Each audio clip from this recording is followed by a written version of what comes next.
What pathetic master manipulator. What pathetic master manipulator. What pathetic master manipulator. I can smell the tails on you now. Why calculate you not as calculated? I can even predict your angle. What's good, good people? I got another good one for you today. This is Respect Your Opponent, Part 2. Why Kendrick won. We're coming off of Part 1, where we address why respect for your opponent is important and how a lack of respect for your opponent can backfire on you. So go check out Part 1 if you haven't already. In Part 2, we're going to address how having respect for your opponent can actually work out in your favor. Okay, so let's get to it. Okay, so looking at this battle, we can see that Kendrick Lamar actually had a lot of respect for Drake going into this battle. Now, some people may hear that and say, what do you mean? He showed no respect for Drake. He smoked him relentlessly. Well, if we actually look at how the battle started and what Kendrick said throughout the battle and how he approached it, we can see that he actually showed a high level of respect in regard for Drake. So when you look at how he started the battle off, the first thing he said in Euphoria was, Them superpowers getting neutralized. now when you hear that, that may just make you think he's neutralizing his superpowers, taking the powers away from him. What's respectful about that? Well, the fact that he's actually acknowledging that Drake has superpowers is important. He's not looking down on Drake and just treating him like a nobody. He does acknowledge that this guy is important to some people. He's a hero to some people. And he has some powers.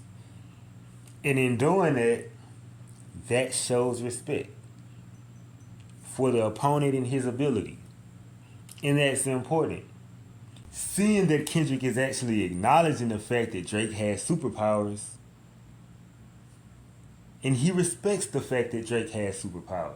He recognizes it, and he shows respect for that. And he doesn't undermine it.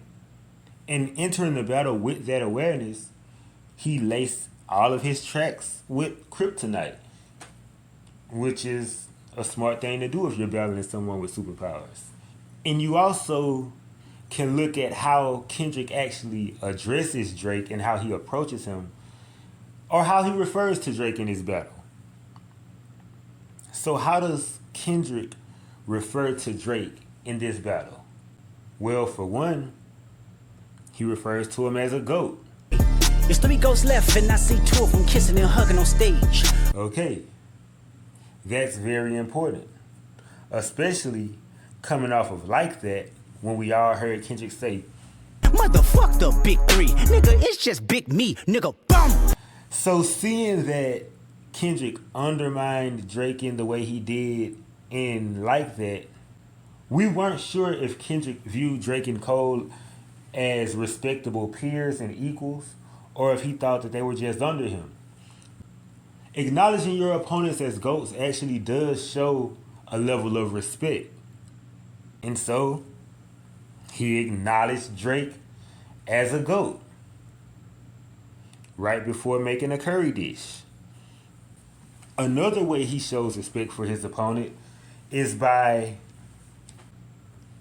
acknowledging his opponents as friends and making it clear that he doesn't have any intention of completely humiliating his opponents out of respect. What do I mean by that? Well, he did say in the battle, I pray they my real friends.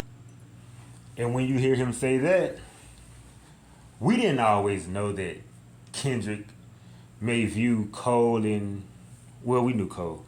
We didn't always know that Kendrick viewed Drake as a friend, but once he says that, it makes it clear that there is some friendly peer relationship that may exist there, and he has no intention of humiliating his friend. Most people generally have respect for their friends and want their friends to respect them in return. So that is a sign of respect, referring to Drake as a friend. It's respectful. And the restraint that I'm referring to is when he says a line like, You make music that pacify 'em. I can double down on that line, but spare you this time. That's random acts of kindness. Kendrick makes it very clear that he has a lot of things that he can say about Drake that would likely humiliate him. But he shows restraint out of respect for his opponent.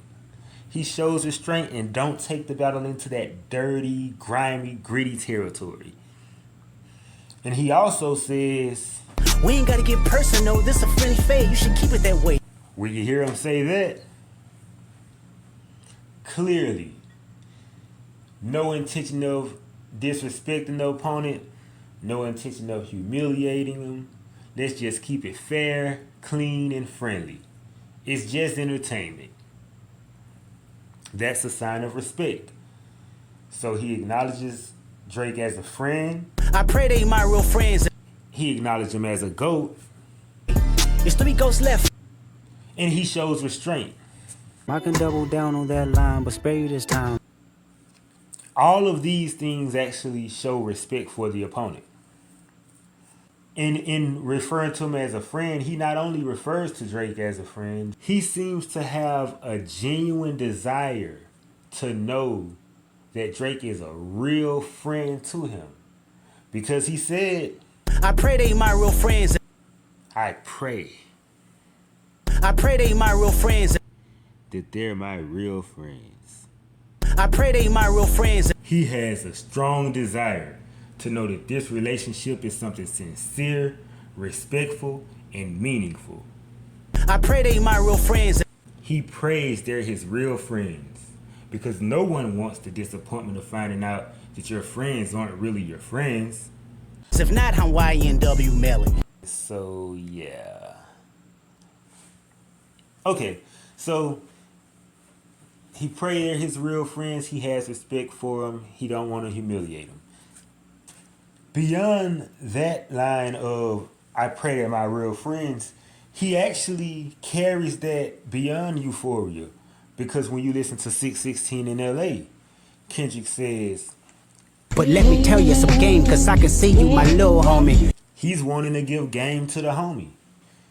Clearly a friend, clearly someone you respect, who you don't want to see go down the wrong path and mess themselves up. So that friend thing that seems to exist seems to be a pretty sincere thing that he repeats in Euphoria as well as carry on to the next track, 616 in LA.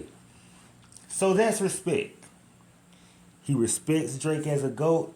He respects him as a friend.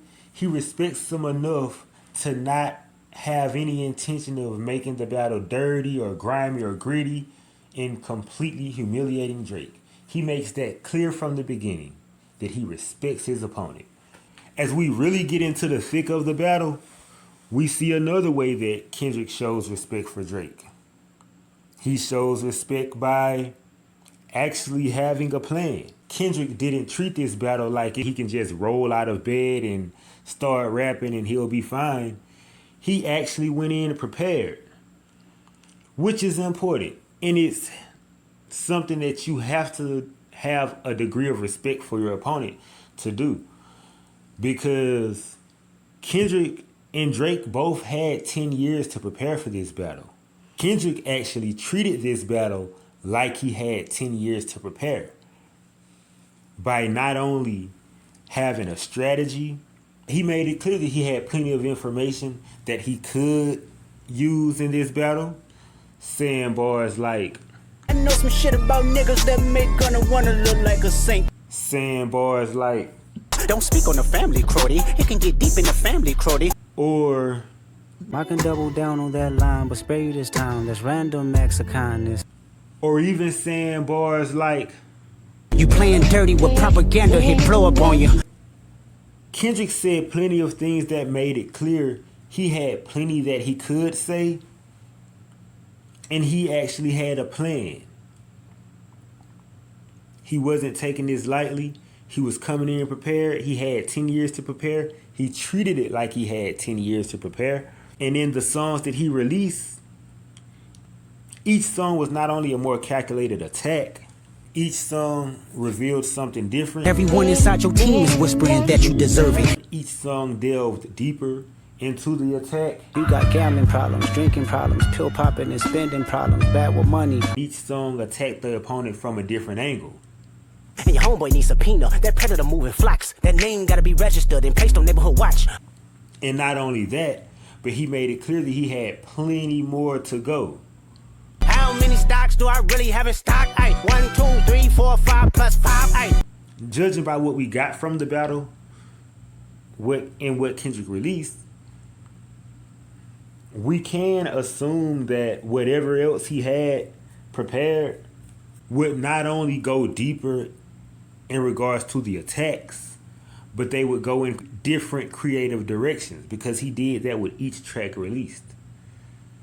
So having enough respect for your opponent to actually enter the battle with a plan is what Kendrick did.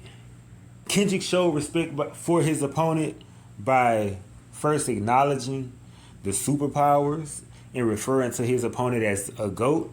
Them superpowers getting neutralized. There's 3 ghosts left. He showed respect for his opponent by showing restraint and trying to avoid taking the battle into a dirty territory. We ain't gotta get personal, this a friendly fade, you should keep it that way. And he showed respect for his opponent by actually preparing for the battle and treating it like it was something that he had to prepare for. How many stocks do I really have in stock? 1, 2, 3, 4, 5 plus 5. He showed respect for his opponent in multiple ways throughout this battle. And it actually worked in his favor. Moral of the story, respect your opponent and it's more likely to work out in your favor. Or I could be wrong, but I hope you enjoyed the video. Let me know down in the comments.